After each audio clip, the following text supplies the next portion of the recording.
Triple R ఐదుదో పోతుందో నాకేం తెలుసు, నాకు తెలియదు ఎత్తేసినట్టు మాట్లాడుతాం. ప్రియాంక గాంధీ గారు ఇవాళ ఎంపీ సోనియా గాంధీ గారి కుమార్తె, రాహుల్ గాంధీ గారి చెల్లి.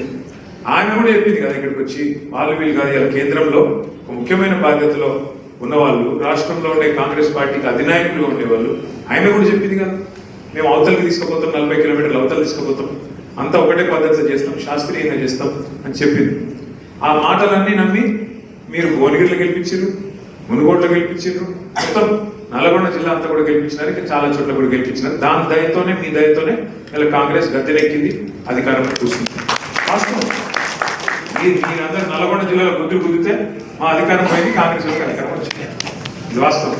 12 సీట్లలో మేము గెలిచింది ఒకటే నల్గొండ. అది కూడా ఎక్కడ? నల్గొండ మొత్తం భారతదేశంలో నంబర్ 1 జిల్లా వరిధాన్యం ఉత్పత్తిలో.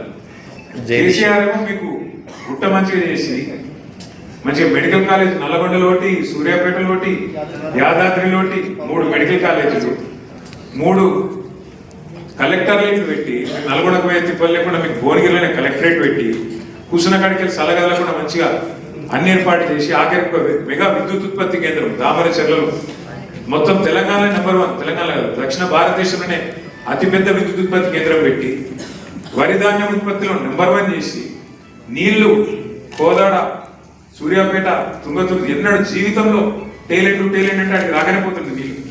ఎస్ఆర్ఎస్పి నీళ్లు, గోదావరి నీళ్లు, కాళేశ్వరం ద్వారా ఎస్ఆర్ఎస్పిని కూడా పునరుజ్జీవం చేసి, ఆ కాళేశ్వరం నీళ్ళని తీసుకొచ్చి తుంగతుర్తి, సూర్యాపేట, కోదాడ తడిపితే దాంతో అల్టిమేట్ నెంబర్ 1 అయింది.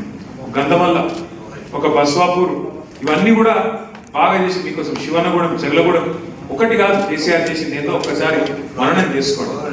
మా మల్లన్న యాడ్ చేస్తున్నాడు, బొక్కలలో మూలుగా చచ్చిపోయి నడు విరిగిపోయిన నల్గొండకు మళ్ళా చెయ్యి కర్రాయి తీసినాడు కేసీఆర్ గారు. కొలోరైడ్ సంపి, ఫ్లోరోసిస్ మహమ్మారి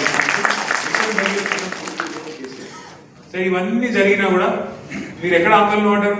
ఇన్ని జరిగినాయి కరెక్టే, ఇవన్నీ కేసీఆర్ చేసింది కరెక్టే, కానీ మా కడుపు మాదే పోతుంది కదా భూమి అని చెప్పి ఆక్రోషంతో అవతల వాళ్ళు చెప్పింది నమ్మి ఈసారి దాని మీద కొన్ని ఆశ కూడా పెట్టినట్టు వాళ్ళు ఏమేమి ఆశ పెట్టారో మీకు అన్ని ఆదుకుని. ఆయన 10,000 ఇస్తే మేము 15,000 ఇస్తామన్నారు. రైతు బంధు కేసీఆర్ 2 పంటలు ఇస్తుండే మేము 3 పంటలకు ఇస్తామన్నారు. ఆయన ₹1,00,000 ఇస్తే లంగానికి మేము తులం బంగారం ఇస్తామన్నాడు. ఇక ముసలిళ్ళకు 2,000 ఇస్తే నేను 4,000 ఇస్తా అన్నాడు. ఆయన ముసలమ్మకో ముసలయ్యకో ఇస్తుండు, నేను ఇద్దరికి ఇస్తా అన్నాడు. ఇట్లా ఒక్కటి కాదు, ఇక నోటికి ఎంత వస్తే అంత చెప్పుకుంటా పోతే మీరు కూడా సరితి 10 ఏళ్ళు ఆయనకి ఇచ్చినాం కదా, ఇళ్ళకు 5 ఏళ్ళు ఇద్దాం అని చెప్పి ఇక్కడ కూర్చున్న నాకు తెలిసి 99% మంది కాంగ్రెస్ గెలిపించిన వాళ్ళు ఉన్నారు. అంతేనా? పక్కలే కాంగ్రెస్. సరే, ఓకే. సరే, 50